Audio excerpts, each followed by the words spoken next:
반갑습니다. 케빈입니다. 이번 폴드6와 플립6 저와 같이 사전 예약하신 분들이 제품을 받으실 수 있는 게 이번 19일 금요일부터인데요. 아마 지금쯤 통신사로 사전 예약을 하신 분들은 제품을 받으신 분들도 있지 않을까 싶은데, 제가 폴드1부터 폴드6까지 계속해서 사용하고 있는 사람으로서 이번 폴드6와 플립6를 사용하면서 알고 있으면 좋은 사항들, 그리고 폴더블에서 유용하게 사용할 만한 팁들을 간단하게 정리하는 시간을 한번 가져보도록 하겠습니다. 먼저 폴드를 처음으로 써보시는 분들 중심으로 말씀을 드리고, 플립6가 아닌 폴드6 기반으로 설명을 드리긴 할 테지만, 제가 오늘 설명드리는 기능들은 플립6에서도 쓸 수 있는 기능들도 소개해드릴 예정이고, 제가 설명드리는 부분들에 대해서 이미 알고 계시는 부분들이 있을 수 있다는 점 참고해주시고, 혹시 저도 모르는 그런 꿀팁이 있다면 편하게 댓글에다가 남겨주시면 감사하겠습니다. 바로 제가 준비한 영상으로 넘어가 보도록 하겠습니다. 먼저 첫 번째, 주름 부분입니다. 이번에 주름 부분이 폴드5 대비 크게 개선이 되긴 했으나 여전히 접고 다니면 주름이 조금 생길 수밖에 없고, 나중에 가서는 더 심해질 수밖에 없는데요. 정확히 이건 디스플레이 패널에 주름이 생긴다기보단 디스플레이 윗부분에 부착이 되어 있는 보호필름에 주름이 생기는 거라서, 좀 쓰시다가 주름이 크게 거슬리신다면 삼성전자 서비스센터 가셔서 교체를 받으시면 됩니다. 저는 폴드5 기준으로 한 3-4개월마다 필름을 교체받았던 것 같은데, 이번 폴드6, 플립6는 주름이 개선이 돼서 아마 한 6개월 주기로 교체하지 않을까 싶고, 혹시라도 나중에 후기 남겨드릴 수 있으면 남겨드리도록 하겠습니다. 그리고 외부에 별도로 AR 필름을 붙이시면 S24 울트라와 동급의 액정 효과를 경험하실 수 있습니다. 저는 웬만하면 정품 필름을 항시 붙이는 편인데, 이건 정품 필름이 저반사 코팅이 적용된 AR 필름이라서 부착해보고 사용하니 확실히 야외에서 사용할 때 반사가 덜 돼서 시인성 부분에서 훨씬 좋았습니다. 두 번째는 배경화면 노출 방식 Always on Display입니다. 이번 폴드6 외부 화면에서만 S24 시리즈처럼 배경화면이 은은하게 노출이 되는 AOD가 커버 화면에서만 지원을 하는데요. 이게 아마 기본적으로 활성화가 되어 있을 거고, 이게 불편하다고 느끼시는 분들이 제 주변에 있어가지고, 이거는 설정에 들어가서 잠금화면 및 AOD, 그리고 AOD에 들어가서 잠금화면 배경 표시를 꺼주시면 시간과 날짜만 표시가 되는 옛날 스타일의 AOD로 바뀌게 됩니다. 그리고 특히 이번 폴드6는 폴드5와 동일한 4400mAh 배터리가 탑재된 데다가 배경화면 노출 방식 AOD까지 지원하다 보니 배터리가 조금 더 빨리 닳을 수 있는데, 여기서 표시할 시간 그리고 자동으로 해두면 상황에 따라만 AOD를 표시해줄 수 있도록 설정하실 수도 있다는 점 참고 부탁드립니다. 세 번째는 피싱 앱 설치 방지 팁입니다. 이건 제가 S24 시리즈 세팅법에서도 한번 말씀을 드렸었는데, 요즘 보이스 피싱이 의심되는 앱이 자동으로 설치가 돼서 피해를 입으시는 분들이 조금 있다 보니 원 UI6부터 보안 위험 자동 차단 기능이 생겨 이 기능을 활성화를 시켜놓으면 피싱 사이트에 속아서 APK 파일을 다운받고 설치하려고 해도 설치가 불가능하도록 막으실 수가 있습니다. 이거는 설정에서 보안 및 개인정보 보호에 들어가 주신 다음 보안 위험 자동 차단에 들어가셔서 활성화를 해주시면 되는데, 이 기능 설치하면 앱 설치할 때 앱 설치 속도가 느려지니까 참고해 주시면 감사하겠습니다. 네 번째는 전원 버튼 설정입니다. 처음에 세팅하면 전원 버튼을 꾹 누르면 전원 끄기 메뉴가 뜨는 게 아니라 아마 빅스비가 활성화 되실 텐데요. 이거는 상단의 퀵 패널 바를 내리시면 우측 상단에 있는 전원 아이콘을 눌러주시고, 여기서 하단에 측면 버튼 설정을 누르셔서 하단의 전원 끄기 메뉴로 바꿔주시면 앞으로는 전원 버튼 꾹 눌렀을 때 전원 끄기 메뉴가 표시되도록 바꾸실 수가 있습니다. 여기서 전원 버튼 2번 누르면 카메라가 빠르게 실행되도록 아마 자동으로 되어 있겠지만, 저는 삼성 월렛을 실행시키도록 설정을 해둬서 아이폰에서 애플페이 실행시키듯이 바꿔놨고요. 다섯 번째는 잠금화면과 배경화면 설정입니다. 여기서 잠금화면과 배경화면 같은 경우 이번 폴드6와 플립6에선 내부 화면 기준으로 접힘 효과가 주어지는 인터랙티브 배경화면이 기본적으로 추가가 되어 있고, 외부는 동영상 애니메이션 방식의 배경화면만 적용이 가능했는데요. 이번 원 UI 6.1부터 잠금화면 커스터마이징을 기존보다 조금 더 자유롭게 설정을 하실 수가 있는데, 잠금화면에서 배경화면을 부분을 꾹 눌러주시면 잠금화면 설정 칸으로 이동이 되고, 여기서 캘린더 아니면 운동활동 그래픽과 같은 위젯을 추가할 수도 있고, 시계 디자인이나 정렬을 왼쪽, 중앙 또는 오른쪽으로 설정을 해두실 수도 있습니다. 그리고 저 같은 경우 여기서 제가 사용하는 커스텀 캐빈 폰트를 적용시켜놨는데, 이거 생각보다 많은 분들이 여쭤봐 주시더라고요. 커스텀 폰트는 플레이스토어에서 G폰트3라는 앱을 받아주시고 가지고 계신 폰트 TTF나 OTF 파일을 핸드폰에 다운받아 주신 후 다운로드스에 들어가서 폰트 추가해 주시고 폰트 눌러서 애플라이 눌러서 절차대로 따라서 적용해 주시면 됩니다.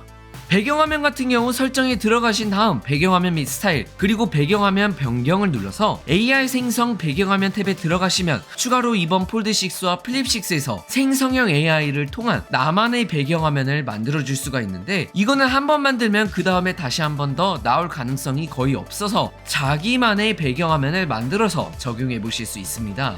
그리고 하단에 날씨 및 시간이라는 기능도 있는데 이거는 잠금화면에서 살고 계시는 지역의 날씨나 시간에 따라 배경화면을 어둡거나 아니면 눈을 내리게 해주거나 비가 내리게 해줄 수 있도록 설정을 하실 수도 있습니다.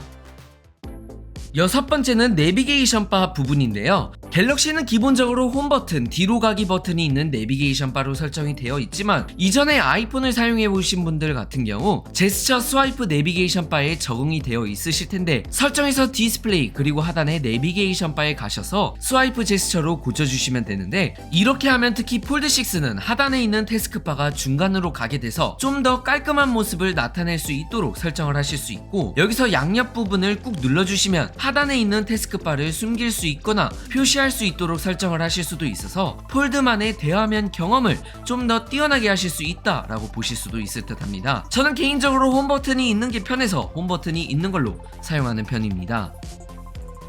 일곱 번째는 폴드에서 정말 유용한 플렉스 모드 기능입니다. 플렉스 모드 같은 경우 폴드5에서 크게 개선이 된 부분인데 가로로 전환시킨 다음 유튜브 영상 볼 때 90도 각도로 접으면 하단에 일종의 미디어 플레이어로 활용하실 수도 있고 왼쪽에 있는 아이콘을 눌러 F날에서 사용하거나 아니면 트랙패드를 불러와서 일종의 작은 노트북처럼 사용하실 수도 있습니다. 이건 특히 저 같은 경우 식당 같은 데서 밥 먹을 때 꽤 유용하게 쓰는 편인데 이번에 가로 길이도 넓어져서 그런지 이렇게 반으로 접어서 영상 보기에도 크기도 생각보다 나쁘지 않은 것 같아서 이번 폴드6에서는 특히 자주 쓸 듯 합니다. 또 폴드6 기준으로 카메라 앱을 내부 화면에서 켰을 때 왼쪽에선 최근에 찍은 사진이나 영상을 확인하실 수 있고 오른쪽에서는 뷰파인더와 촬영을 할 수 있도록 설정을 하실 수가 있는데요. 이거는 왼쪽 상단에 있는 박스 4개 아이콘을 누르시면 바뀌게 되고 거기다가 오른쪽 상단에 보시면 사각형 살짝 그레이 톤의 사각형이 하나 더 들어가 있는 아이콘이 맨 끝에 있는데 이걸 누르게 되면 커버 화면에서 어떤 걸 찍고 있는지 표시할 수가 있어서 단체 사진 같은 거 찍을 때 유용하게 사용하실 수 있을 것 같습니다. 여덟 번째는 커버 화면과 내부 화면의 가로 세로 화면 전환 설정법인데요. 커버 화면 같은 경우 가로 길이가 좁아서 가로로 돌려서 사용하는 경우가 매우 적고 반대로 내부 화면 같은 경우 화면이 커서 가로로 돌려서 영상을 보시는 분들이 많으실 텐데 이게 화면 전환을 활성화시켜 두면 커버 화면과 내부 화면에서 모두 작동을 하지만 이걸 빅스비 루틴으로 커버 화면에선 가로로 전환이 안 되고 내부 화면에서만 전환이 되도록 설정을 하실 수가 있습니다. 앱 중에 모드 및 루틴을 찾아주시고 여기서 하단에 루틴 탭을 눌러서 추가 그리고 하단에 접힘 상태를 눌러주시고 완전히 닫힘을 선택을 해주신 다음 하단에 이 루틴으로 실행할 동작 추가하기를 눌러 화면 방향을 세로로 해주시고 저장을 해주시면 앞으로 내부 화면에서 화면 전환을 활성화해 주셔도 커버 화면에선 가로로 돌아가지 않도록 강제로 막아두실 수 있습니다. 이건 정말 유용하게 쓰실 수 있을 것 같아요. 아홉 번째는 굴락 앱입니다. 굴락 같은 경우 갤럭시에서 반드시 있어야 하는 앱인데 좀 더 부가적인 기능들을 이용하게 사용할 수 있는 그런 기능들인데요. 먼저 갤럭시 스토어에서 굴락을 입력해서 받아주시면 되는데 여기서 정말 편리한 다양한 기능들을 새롭게 추가를 하실 수가 있고 아니면 사용하고 계시는 폴드6를 예쁘게 꾸며주실 수 있는데요. 여기서 정말 많은 기능들과 부가 앱들이 있는데 이거는 제가 지난 봄에 한번 1편으로 정리해드린 부분이 있어서 제가 고정 댓글에 영상 한번 남겨드리도록 하고 여기서 대표적인 것들 2가지 정도만 말씀드리자면 저 같은 경우 굴락에서 카메라 어시스턴트를 설치를 해서 2배 크롭 줌 버튼을 활성화시켜서 1배와 3배 사이인 2배 광학 줌을 할 수 있도록 아이콘을 추가를 해놨고 노티스타를 설치를 해서 활성화를 시켜둬서 앞으로 잠금 화면에서 문자 같은 거 왔을 때 굳이 들어가서 보지 않아도 완전한 풀 메시지를 확인할 수 있도록 설정을 해놨는데요. 이걸 활성화해 두시면 잠금 화면에 하단에 화살표 2개가 겹쳐져 있는 아이콘이 표시가 되는데 이쪽 부분을 올리시면 30일 내에 기록된 모든 알림들을 확인해 보실 수 있고 시작 아이콘 설정에서 색상, 위치, 투명도도 설정을 하실 수가 있으니까 원하시는 스타일로 맞춰주시면 됩니다. 또 사용자 필터 목록이 있는데 여기서 업무 관련된 알림만 받고 싶으면 필터를 추가하셔서 업무에 관한 알림만 받도록 앱을 설정을 해주시면 되는데요. 저 같은 경우 제 유튜브 관련된 이메일을 받는 지메일 앱과 유튜버분들과 소통하는 슬랙 앱, 그리고 제 유튜브 영상을 계획하는 노션 앱을 추가해서 별도로 알림을 쉽게 확인할 수 있도록 설정을 해놨습니다. 그 외 뭐 아이폰이나 맥이나 어떠한 디바이스로든 에어드랍, 킥시어처럼 파일을 보낼 수 있는 드랍십 기능이나 블루투스 오디오 쓸 때 지연되는 걸 좀 개선시켜주고 음량 조절, 간격 같은 거 변경시켜주는 사운드 어시스턴트 등 정말 다양한 기능들이 있으니 유용하게 사용하실 수 있을 것 같습니다. 이렇게 9가지 정도 간단하게 한번 소개를 해드렸는데요. 아까 초반에 말씀을 드렸지만 여기서 더 유용하게 쓰시는 기능이 있다면 댓글로 편하게 남겨주시면 감사하겠고, 혹시나 제가 오늘 설명드린 기능들에 대하여 궁금하신 사항이 있으시면 언제든지 댓글로 남겨주시면 최대한 답변 드릴 수 있도록 하겠습니다. 오늘 영상 여기서 마치겠습니다. 고맙습니다.